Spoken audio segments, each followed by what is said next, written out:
So now we're going to look at B3. Now B3 asks us to create a subspace of R4 that can be defined by satisfying these equations. And what this really means is it means it's the set of vectors x or w, x, y, z that satisfy the system of equations x plus y plus z equals 0 and w minus 2x plus y minus z equals 0.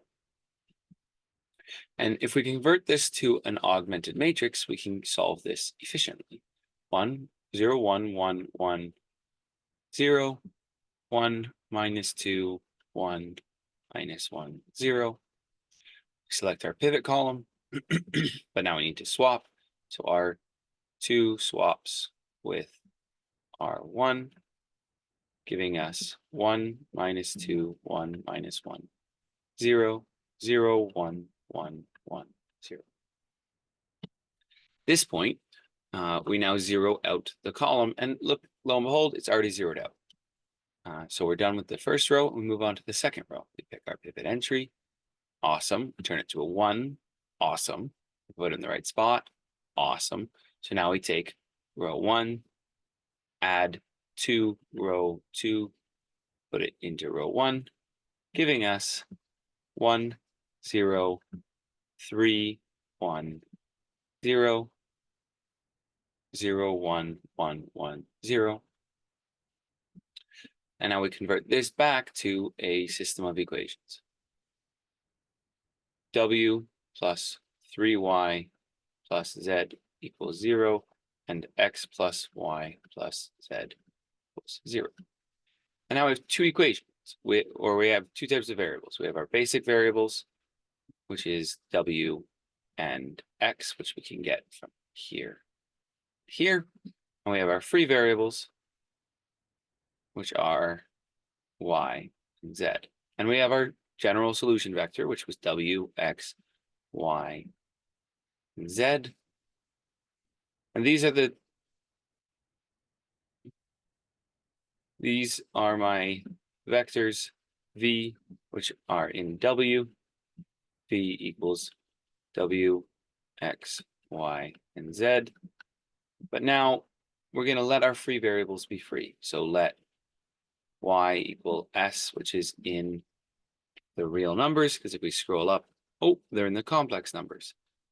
Oh, this says R4, this says C. Let's change this to C4 so that our fields match. So this is going to be, S is just going to be some complex number, and let Z equal T, which is just some complex number. Now that we have those variables, we update our vector. V equals W, X, S, T. And now using our equations, we get W plus 3S plus T equals 0, which implies that W equals minus 3S minus T, and X plus S plus T equals 0, which implies that X equals minus S minus T. And this gives us V equaling minus 3S minus T minus S minus T, S, T, which equals, and now we're going to split this vector up based on our S's and our T's. So we get minus 3S minus S, S, 0, plus negative T, 0, T. Expanding, we get S minus 3 minus 1, 1, 0, plus T minus 1, 0, 1. And now we have a linear combination of vectors in W. So S is equal to the span of those vectors, and it's the span of the vectors minus 3, minus 1, 1, 0, and minus 1, 0, 1. And that is our set. So for this question, we are asked to prove that these that the set wx plus x, w plus y, x plus y is linearly independent if and only if wxy is linearly dependent. So we want to know linearly dependent if and only if this set is linearly dependent. So what we're looking at is we're looking at a x plus w plus x plus b w plus y plus c x plus y equaling 0. And we're assuming if we're linearly dependent, then this is true. Well, if we expand, we get a plus b w. If we expand, we get aw plus ax plus bw plus by plus cx plus cy equals 0. And then by I think it's 5. And then we get aw plus bw plus ax plus cx plus by plus cy equals 0 by a2. And then we get a plus b w plus a plus c x plus b plus c y equals 0 by a6. And now, if we let a bar equals a plus b,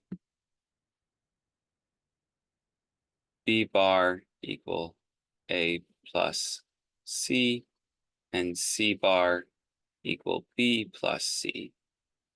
Well, what does this tell us? Well, then we get a bar x plus b bar y plus c bar,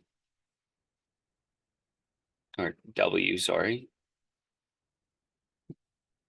a bar w plus b bar x plus c bar y equaling 0.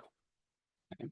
So we want to show if we're linearly independent here, one of these values can be non-zero. And if we're linearly independent, or linearly dependent here, one of these values can be 0. Well, we showed that they were equal to each other, and we have a plus b equals a bar, b, a plus c equals b bar, and b plus c equals c bar. Bar or c bar has to be non-zero.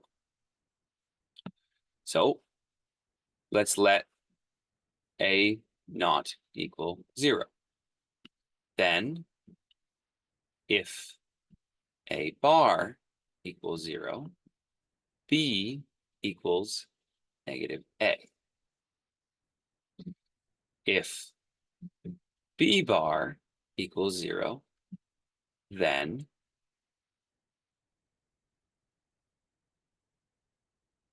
c equals negative a. Well, then b plus c equals negative 2a, which does not equal 0, as a does not equal 0. Awesome.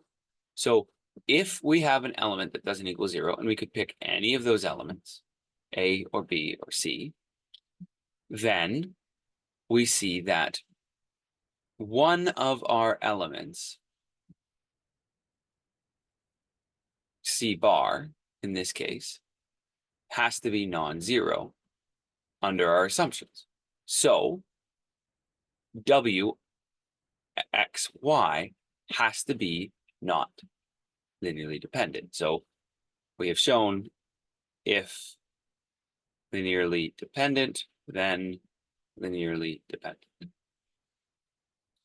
So if our first set is linearly dependent, let's just label this A and B for clarity. If A is linearly dependent, then B is linearly dependent. Now what we're going to show is we're going to show if A is linearly independent, then B is linearly independent. And to show that if A is linearly independent, then B is linearly independent. What we can also show is we can show the contrapositive, which states that if B is linearly dependent, then A is linearly dependent. And here what we're going to do is we're going to we have A bar, B bar, and C bar, one of which is non-zero. And once again, we can, without loss of generality, we can pick one of these to be non-zero. So let A bar not equal to 0. Then if a solution exists, either B, A or B must not equal 0. So all we must show is a solution exists to our linear system. Okay, so what we can do is we can now take our linear system, create a system of equations, 1, 1, 0, A bar, 1, 0, 1, B bar, 0, 1, 1, C bar. And what you'll eventually do by row operations is you'll get 1, 1, 1, 0, 0, 0, 0, 0, 0, and then you'll get numbers here. And all of them will be numbers, and this will show us a solution exists.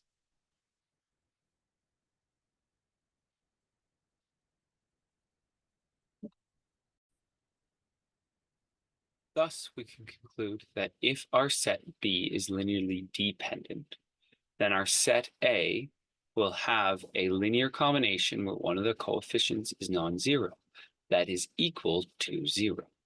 Thus, the set A will also be linearly dependent.